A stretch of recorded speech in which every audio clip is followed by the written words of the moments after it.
As a coach, you never want to be that one that stand on the sideline and allow momentum to get away from you and your team.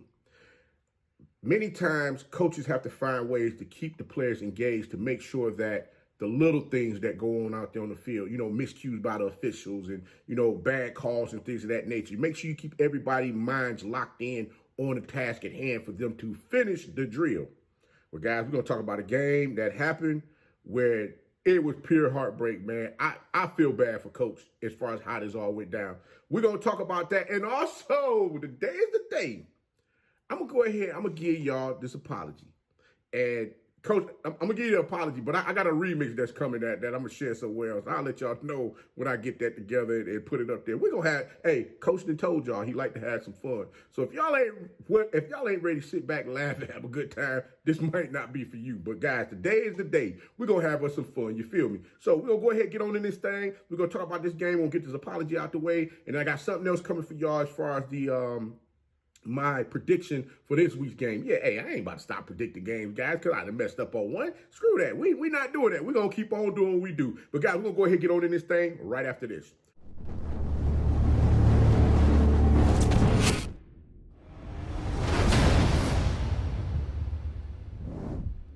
What's your favorite coach back at it again? 10 toes down, about to tell you how it all went down. This is Tomorrow League Sports Network with your host, Coach Walker. If you're new to the channel, please like, share, subscribe. Hit that notification bell so you can get all the upcoming videos. For all my leaders out there, welcome back. Y'all know the drill. Y'all know the routine. If you haven't done so already, please like, comment, and share these videos. And tap in a friend or two and tell them to come on in. It's not a positive vibe. We're just having a good time talking about HBCU sports. And don't forget, you can follow us on all social media platforms. The links are listed down below in the description. So without further ado, we're going to go ahead and jump on in this thing. I got to tell you guys, straight up, that game last night between Benedict College and Edward Waters. Oh, my God. Let me tell you something. These guys was putting on a scoring. I mean, they had a scoring bonanza going on last night because for the life of me, I didn't understand how in the world you had 38 points scored in the first quarter. 38 in the first quarter. I mean, look, you had Benedict scored on their first three possessions, and they returned a block punt. Not block punt, block extra point back for points on the board. So, I mean, any and everything that you could imagine in this game, it happened. Crazy thing is, Benedict College, they hit a dry spell as far as scoring points after that first 25 in the first quarter where they couldn't move. I mean, they would move the ball, but they would end up stalling out as far as being able to keep those chains moving, getting down into the red zone and putting points on the board. As I stated before, they missed several field goals that would have put this game out of reach well before what took place at the end of the game. Edward Waters kept scratching and clawing back. I got to give Coach over there his props.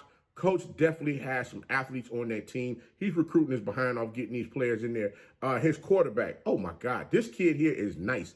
The young man I'm talking about is none other than Keith Moore II. That young man threw the ball 18 times, completing 13 for 201 yards. He had 2 touchdowns on the day. And another young man out there on that field that really just blew my mind. This kid toting that rock, boy. Look, he only had 78 rushes in the game. 78 yards rushing the ball in the game. But he rushed the ball 12 times. I'm talking about Brady Tillman. That young man, he's so smooth with it. I'm talking, get up in there. I'm talking about shaking and baking that thing and hit that corner, and I'm like, he out of there. If you give that kid a crease, he's gone. What was so crazy about this game, watching this young man bend that corner and just get out of there?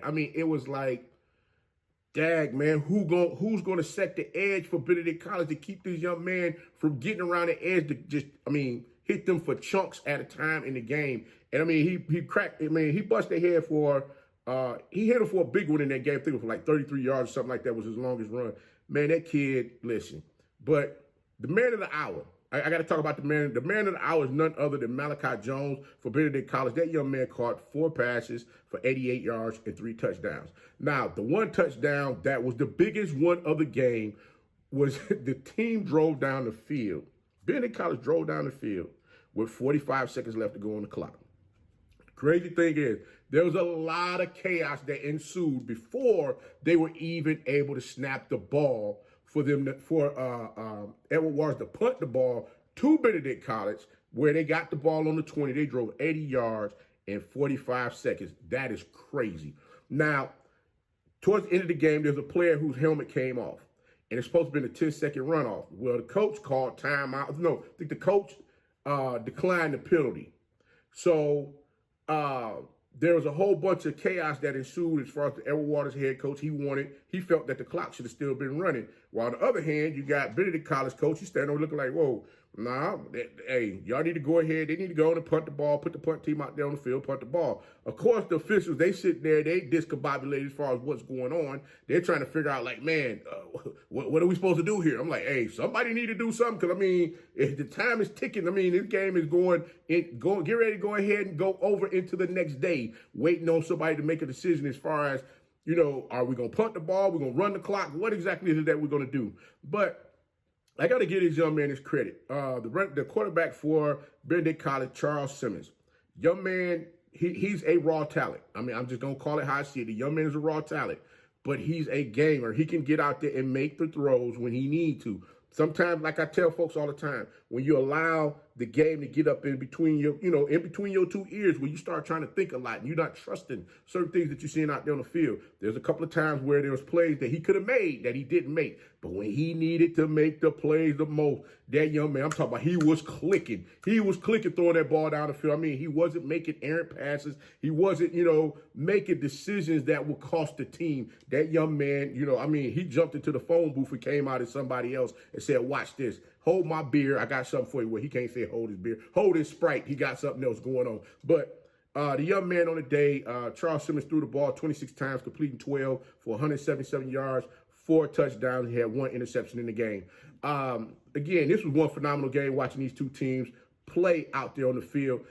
Israel Rhodes for Benedict College. He rushed the ball 7 times for 43 yards on the game. He was the leading rusher for Benedict College in this game. So again, this thing was something to behold.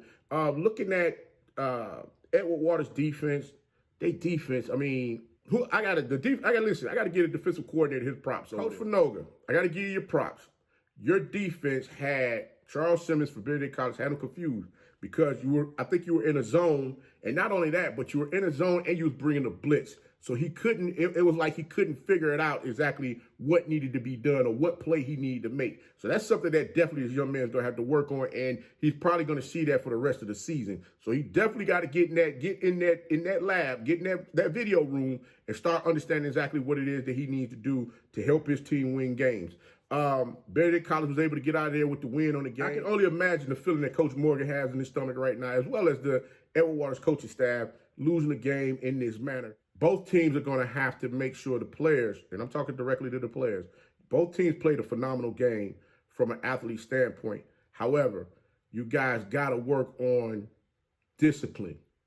Discipline, keeping your mind focused as far as on the task. The main thing is the main thing. You can only control what you can control. When it starts getting to the point where, you getting upset with the officials as far as what's going on, and coach is trying to tell you, hey, relax. Guys, let the coaches coach. You go out there and do your thing. But guys, like I said, these young men, they put on a show out there. Edward Waters is going to be a problem for a lot of teams in the SIAC this upcoming season. Y'all better believe that for sure. Benedict College was able to get up out of there with the win on the day, 28-25. They left a lot of points on the board in this game, which got to give Coach Dickerson his props. He got his first win of the season as the new Benedict College football coach. I can only imagine what might be going through his mind right now. Again, he was able to, get his team together and show them that he believed in them. The crazy thing about this game is you never know how a game is going to end. Benedict College had the ball with 7 minutes left, 7.5 minutes left to go in the game. They drove the ball down the field, and coach called timeout with like 2 minutes, 47 seconds left to go in the game. Decided he was going to kick a 40-yard field goal. Unfortunately, Lucas Weir, he missed the kick. Now, that young man, like I said, he had the world on his shoulders trying to get out there and make sure he made that kick, even though he had missed one before. Now, previously, before he called that timeout, there was a lot of chaos going on. This is what I'm talking about again, making sure everybody's on the same page, understanding what's going on. Coach was actually ready to go for it on, 4th and 4. He was going to go for it in the game. And they called timeout. They brought the kicker out. He went ahead and kicked the ball. Now, Edward Waters get the ball back. They're driving down the field. They drive down the field, get to the 2-minute warning. Turn around, after 2-minute warning, you got quarterback, the ball in his hands. Greg Mango rushes the ball 21 yards up the sideline. He looked like he got a cramp in his leg, so he goes out the game. Now, Edward Waters found a way to stop Benedict College after they done ran the clock down to like 45 seconds. That's where all of the chaos ensued right there. And then they go ahead, they go back, they punt the ball. Benedict College gets the ball, 35 seconds left to go on the clock, and they take off down the field 80 yards. Like I said before, you never know what's getting ready to happen in the game. But all of the chaos that ensued before that last 45 to 35 seconds left to go in the game, in between all that, before the ball was even punted, all of that chaos, officials got to get that together. Y'all got to make sure y'all understand exactly what's going on as far as with the rules. And another reason why I said the teams got to work on discipline. There was 20-something daggone flags in the game between both teams. I think they almost had close to 30 daggone penalties in that game. That's crazy. If you're looking to win a championship at any level, getting penalized like that is not going to work. It's just not going to work. So, congratulations to Benedict College getting your first win of the game. I know you guys are sitting there, shaking your heads this morning like, wow.